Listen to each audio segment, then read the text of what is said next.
Hi, in this video I'm going to unpack number patterns.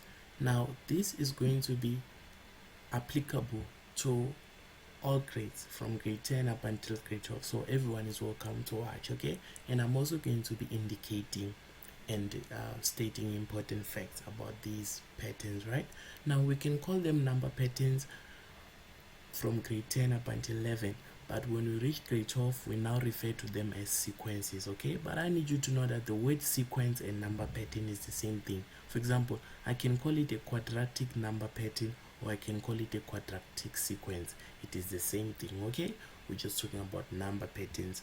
Now we have four types of number patterns that we have, or sequences that we have.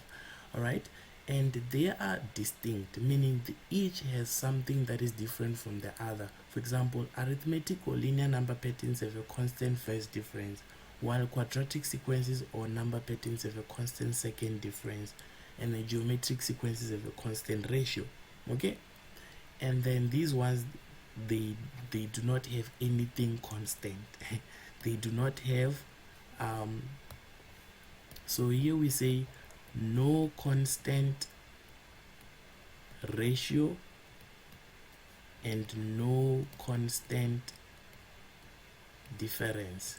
Now when you see a number pattern that is like that, then most definitely it's one of the special sequences, such as a Fibonacci. We're gonna see that as we go along. All right, now the approach that I'm going to be using is quite a different one. What I'm going to do is that I'm going to be giving you number patterns. Firstly, we're going to tell what type of number pattern it is, and then thirdly, we're then going to find the general term and then see if we can predict other values from there. Okay, so I'm gonna need you to follow along, and you can even grab a pencil or a pen so that you follow me along as we do this. Now the first one, let's say I have 5, 7, okay, let's say 5, 7, 9, and then let's say 11. All right, so what type of number pattern is this? Well, we don't guess it, right? We are mathematicians, so actually we can employ ways for us to find what type of number pattern it is. Okay, so this is what we're gonna do. Okay, first of all, we are gonna say we're gonna deal with some of the technical terms. Okay, this 5, it is in the first position. Okay, the 7 is in the second position, the 9 is in the third position, the 11 is in the fourth position. Now these positions, okay, these positions,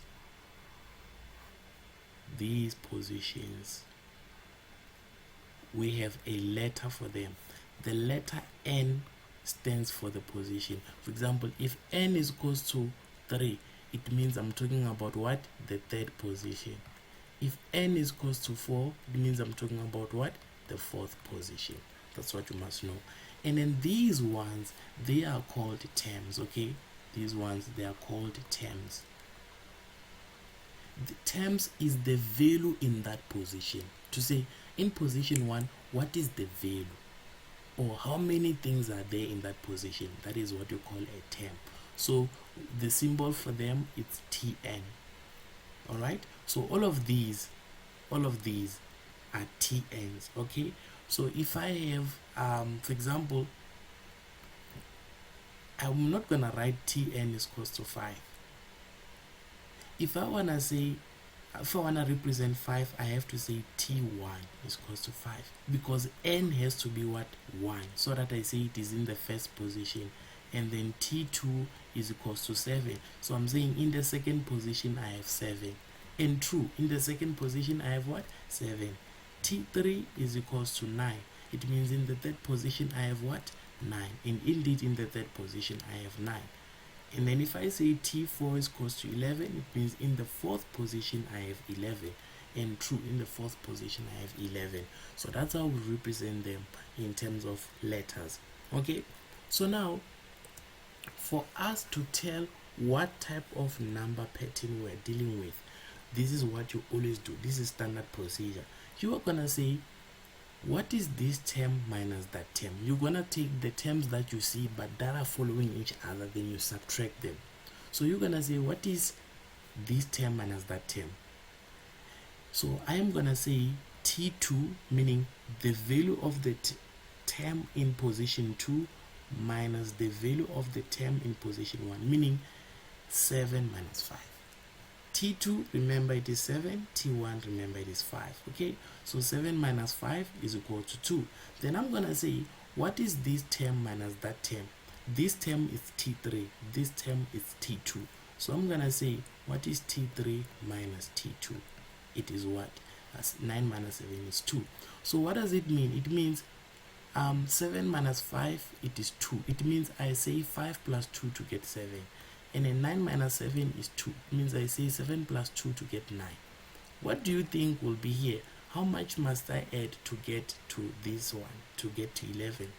We're going to say T4 minus what? T3. Remember, they must always follow each other. You can't say T4 minus T2. Okay?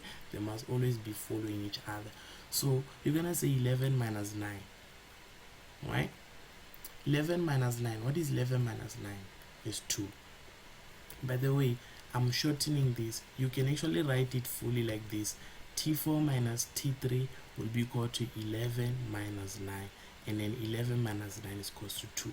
You can do the same for these ones also. Okay, so it means here it is 2. It means I say 9 plus 2 to get 11. Why do I say 9 plus 2? Why not 9 minus 2? Because the answer I'm getting here is a positive answer. Okay, take note of that.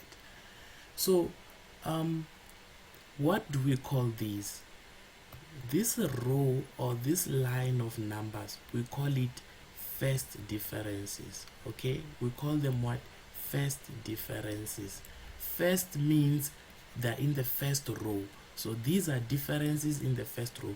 These are answers to subtraction in the first row, because these answers we got them from subtracting consecutive terms, meaning terms that are following each other. So we call them first differences. And if first differences are the same, right? Remember, the first is meaning first row. This is a difference in the first row. This is a difference in the first row. This is a difference in the first row, in this first row of differences. So we call them first differences. And if they are the same, like this, if they are the same, we say that type of pattern is a linear number pattern, or it's an arithmetic number pattern. Okay, it's an arithmetic number pattern. That's how you know, because an arithmetic number pattern has a constant first difference, meaning has the same first differences. Has the same first differences. Constant means same, so has this same first differences. Now that we know that it is an arithmetic number pattern, what do? We then say for arithmetic number patterns, the general term is equals to Tn is equals to Bn plus C. But this is for grade 7 to 11 learners. When you are in grade 12, right? When you are in grade 12, you are gonna say Tn is equals to A plus N minus 1D. Okay? Now, well, it is the same thing, just that it goes with levels. When you're in grade 12, we now use this one. Okay, but in lower grades we use this one. So how do we use this one?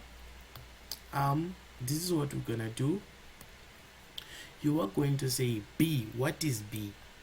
B is equal to that same first difference, meaning that constant first difference, meaning that number that is repeating itself in that first row. It is B, so it means B is equals to 2. So we already know that Tn is equals to 2n. Instead of writing B, I now write what? 2 plus C, right? How do we get C? Well, to get C, you just get any pair, all right? You can take this pair, or another one can take this pair, or you can take this pair or that pair, any one that you want. I'm going to take the first one. So when I take the first pair, Tn, what is Tn? It is 5. Okay, Tn is 5. Then what is n? Because here it is 2, right? What is n? My n is 1. Okay, my n is 1. And then you say plus C. So you're gonna say 2 to that side. 5 minus 2 is equals to C. Therefore your C will be equal to 3.